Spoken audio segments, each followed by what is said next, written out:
Okay, so now we're going to review our math. So this is just a moment where we're going to take a few different topics and review them, just like we do at school every day. All right? So we're going to look at the clock first. And what does the time say? You know, sometimes we have to remember if it's the big hand or the little hand that's the hour hand. I'm hoping that you remember that it's the little hand. And we've talked about that two different ways. One, we said it's little kids always want to go first, so it's the hour hand. We've talked about how hour is a smaller word, so it goes with a smaller hand. Those are a couple ways we've talked about to remember which way the hands are, which one's the minute, which one's the hour.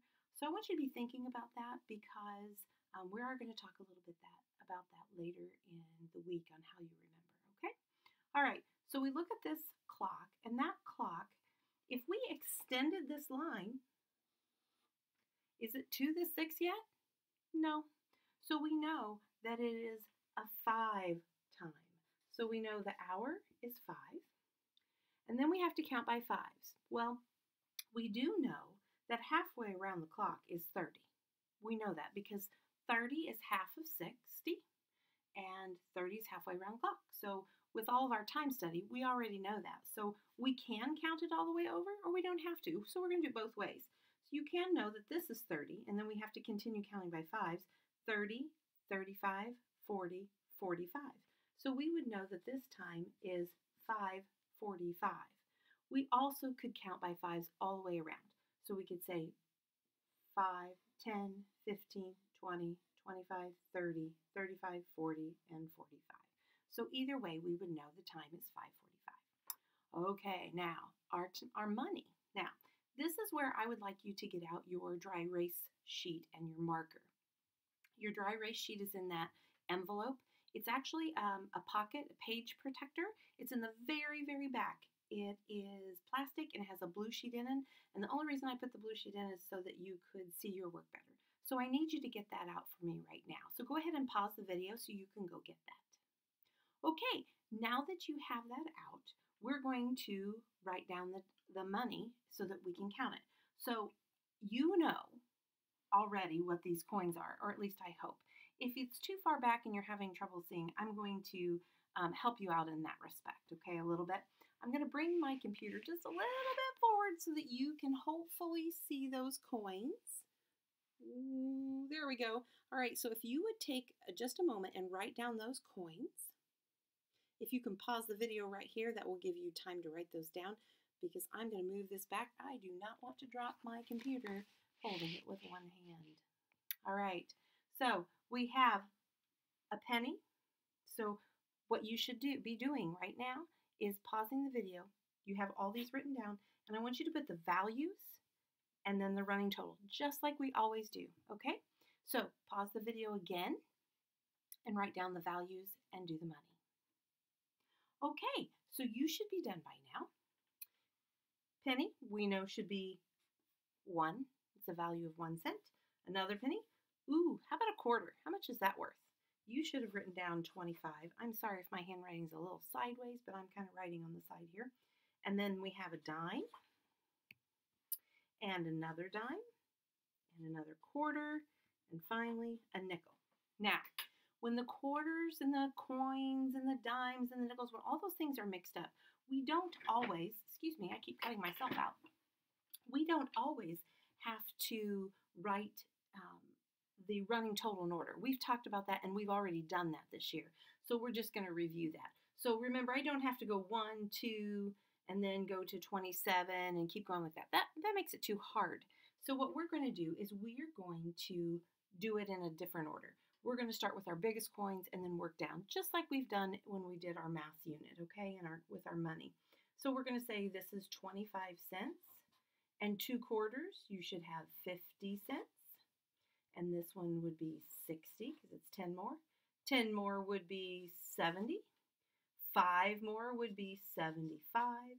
And then we're going to have 76 and 77. So our amount of money here was 77 cents. Or you could draw your dollar sign, 0.77. That way you have 77 cents. Okay. Now that we have practiced our money end our time, we're going to move on to our math review. Remember, all of this is quick because you've already done this and you already know this stuff. So you can clear your dry erase board. I want you to write this math problem. 324 plus 189, excuse me. So now what I want you to do, again, pause the video and start it after you're done, okay? All right, you should be back. You should have your answers. Let's see if it matches mine. 4 plus 9, we know in our brain, 4 plus 9 should be 13. And if you didn't remember, we added 10 plus 4, and that's 14. And since this is one less, we took one away. So 9 plus 4 was 13, and then we regrouped in our group of 10s. 8 plus 2 was 10, plus 1 more is 11. We have to regroup, and 3, 4, and 5. So I hope that you got the answer 513, just like I did. All right, finally, erase your board, and I want you to write one last math problem. 601 minus 246, okay? Again, I want you to pause the video so you can do this math problem, then unpause it and we'll check it. Okay, you should be back.